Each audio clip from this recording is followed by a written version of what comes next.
Hello guys, this is PanzerMeister36, and today's video is going to be part 1 of my build through series on this kit here, which is the StuG III Ausf.G mit Flüssiggasantrieb, something like that.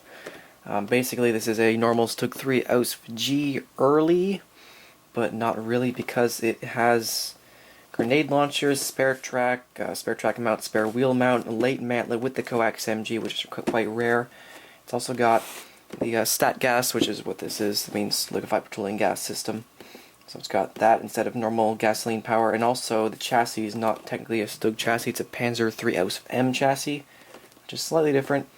Mainly on this one, the fact that it has the wading muffler, which is for going through rivers. But there's a couple of differences on the front as well, because I guess what this thing would have been was a Panzer III that they either refitted because it was crap, because it's Panzer III and StuGs are better, or maybe it got damaged or something like that. So basically, this is built. I'm building this for Adam Mann's StuG Life group build, which is happening right now on YouTube. And since StuGs are my favorite tank and Dragon's my favorite manufacturer, especially of Panzer IIIs or Panzer III base vehicles, Panzer IVs and T-34s, I'm definitely gonna get a Dragon, Cyberhobby Dragon StuG III kit. This one's very interesting. You can see this spare track armor, and all the other things I already mentioned. So it's a big kit, lots of parts in there. The box doesn't actually close all the way now, but I'm really looking forward to building this. Alright, so first of all, we're going to start with the instructions wherever they are. I always like to set up this in a certain way, just because I like to be organized. I have plenty of space out there, but I can't reach that far, so I usually just put like kits I'm working on over there. But I have a space beside me here, and I always like to put my box either there or up there if I have the space, so I can keep track of where it is and separate it from my building surface here. Tools are on this side, and usually I have my instructions right here. I work on my instructions just because I want to. Where did I put the instructions? I put them somewhere else. Oh, they're right here. Alright, so as you can see, Dragon instructions, everything that's blue, it's not used, so basically all that sprue. So as always, start off with the wheels and the suspension. I'll probably skip the wheels because I hate wheels, and go straight to the suspension. Now first of all, these kits, they're Panzer III based, have what is kind of supposed to be a working torsion bar suspension, but it doesn't really work because you have to lock them in. I like the arms actually when they go on, they lock in, but you do have the torsion bars inside. And you have to actually put them in because that's what the suspension arm attaches to. So here on the A sprue, you got the torsion bars right here. And because it's a thin part, there's lots of those little nubs on them, so you're just going to go and cut those off. And because I'm lazy and hate sanding parts, I'm actually just going to cut them as close as I can possibly go and probably do a little bit of damage to the torsion bars themselves. Some people are probably going to hate me for this, but if it's something like this that you can't see at all, and you know, it doesn't actually really do anything, like on the Panzer IV sets, they don't have anything on the inside. These ones, they do have this kind of torsion bar suspension. It's cool, but you'd have to modify it for it to actually kind of work. And since I'm probably just going to be building this as a flat thing, I don't have a diagram or anything planned up for this, I'm just going to glue the torsion bars on. So I cut them off with sprue. Let's just do it with one for now. And there are the kind of the little nubs up on them, just tiny, because I cut it closer than I probably should, but it will still actually fit in. There we go, it fits in. Not sure if that's the right side or anything, but yeah. Now on the other end, you're supposed to glue this flat piece on. I don't know what it is called, A something. Actually, they're these right here. Now, I don't know why, because you can just glue it right in there. But yeah, so I'm a bit lazy when it comes to parts on the inside of a tank like this. If it's on the outside, I'll do all the details and stuff like that, but I just don't like sanding off small round parts like that. It reminds me of gun barrels, so I'm lazy and I'll just put it like that and I will glue it. No, it's probably on the wrong side right now. Alrighty, so in there you can see that that's where the torsion bar ends up going. You might be able to see that that end is kind of have like a, it's kind of got 3 little bumps in it. Down here, which matches up with one end of this end of the torsion bar. It's probably going to be impossible for you to see here, but one end is flat, that end there, and the other end has the 3 bumps. So the 3 bump end obviously goes into there quite nicely. That helps you know, like, basically how to put it in. So now that the flat end is lined up with the flat top of it, you can see that it's all flush there, and you're supposed to put these parts on and then glue it on. That just kind of covers up each one. Now, as I said before, I'm kind of lazy when it comes to the interior of the kit, when you're not going to be seeing it at all. So I just straight up glue it like that. Just, you know. And that's fine there, it'll stay in. And you can still slightly bend it from this end, which helps you line up where the torsion bar goes in and attaches onto there.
So that completes the assembly of the lower hull up until step 6 in the instructions.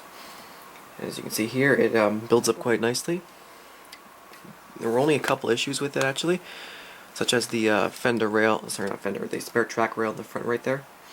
As it's kind of like a modification that isn't actually really meant for this exact version of this, like a StuG kit, there aren't any mounting points for it. So I do look at the painting and marking guide in the instructions, because the picture in the instructions just kind of shows an arrow just going like straight onto here, just like put it on.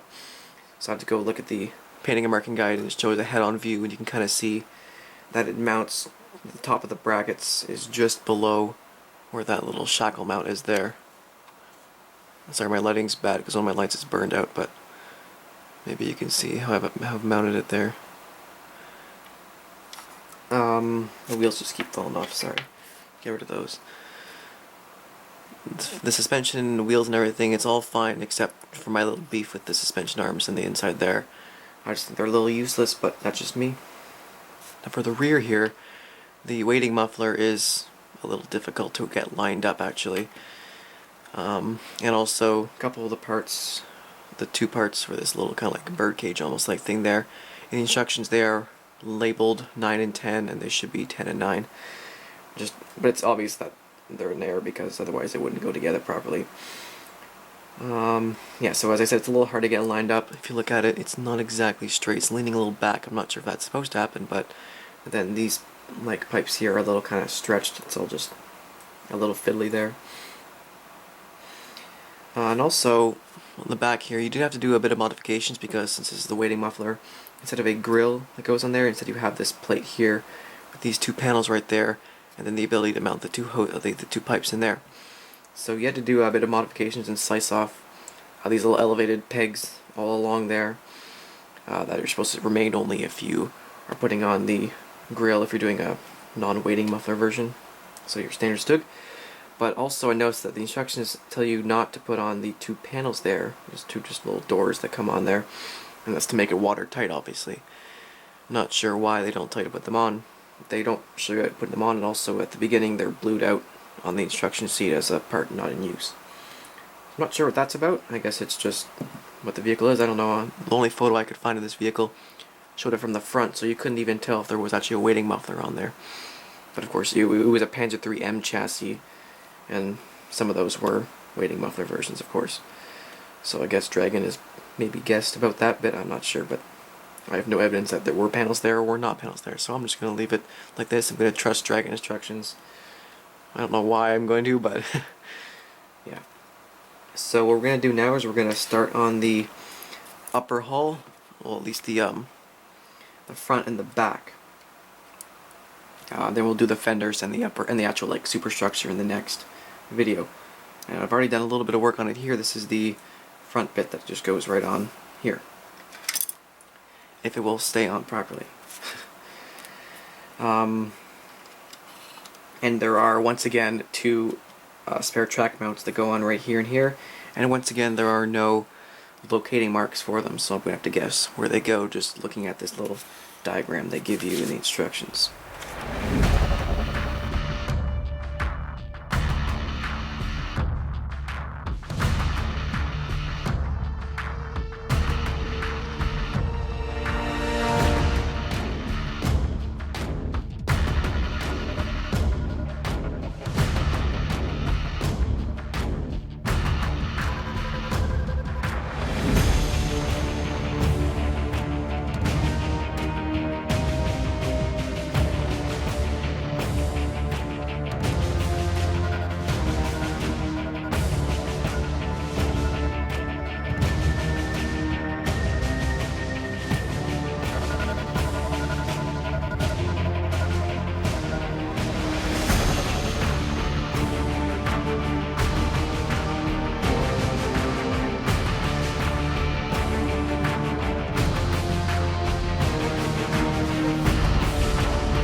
So I actually put on the front track mounts as well as the side ones, which I just show you putting on at the very last step.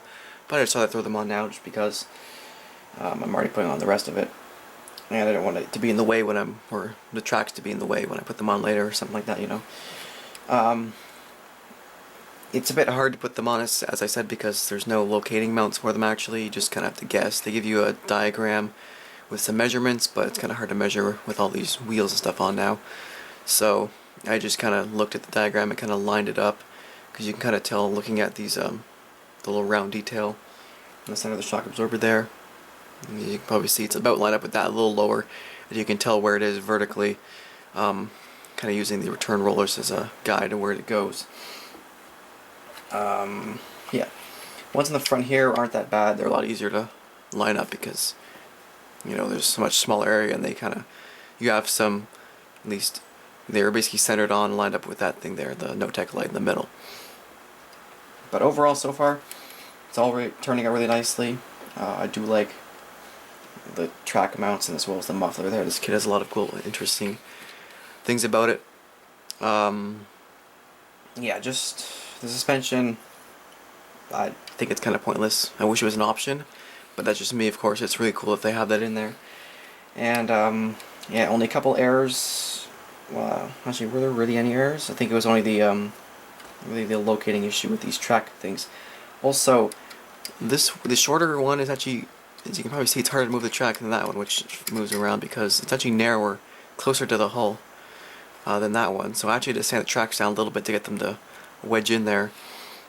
As a matter of fact, this rail you get here for the side of the superstructure that goes on later, it's actually so narrow you can't even put tracks in there. Like, it's, you have to basically destroy the tracks. It's twice as thin as it should be. The only thing you can really put in there is a tow cable or this little shackle you get to put in there, as it showed in the photo of the vehicle that I found. Yep, but overall, really liking it so far. These are really nice kits to build. I highly recommend them. Dragon's Panzer IIIs, Panzer IVs, and T-34 4s. Though there are a couple errors. If you're building a T-34, ask me, or I'm actually probably going to do a video soon explaining all the things about those, because they are quite messy, let's just say, because they're all kind of, you can make every single version on the same hull, and so there's lots of like mounting points and things to sand off the hull and everything. But on these Panzer III or StuGs, everything's really nice. There's only really mislabeling issues. Yeah, there's never really any actual errors. You have to do like modifications to fix, or you just can't do anything with it. They're really nice. So this is going to be it for part 1 of the build through series on the StuG. We're going to have part 2 up where we do the engine deck and the fenders. It's also going to have the complicated photo etch stat gas system, which I'll show you it right here. It's actually pretty fun to do. Not completely finished it yet, but there's like quite a lot of photo etch to do there. Yeah, and then part 3 will be the interior and the superstructure upper bit, and it's probably just throw the tracks in one of those sections too. Probably in part 2 actually, because I usually put them on before the fenders just to make it easier. So I hope you guys like this video. It's mostly just me explaining my beef with the torsion bars and stuff. Yeah, I'm just showing how basically I clean up parts and stuff like that. But as I said, I hope you enjoyed it. I hope you look forward to part 2 and 3 coming out soon. I'm also going to do painting and weathering videos on this as well. And this was built up for Adamant's StuG Life group build for the YouTube modelers community. You know, we're all just kind of building StuGs now because they're so fun. And they're glorious war beasts. Alright, thanks for watching, guys. Goodbye.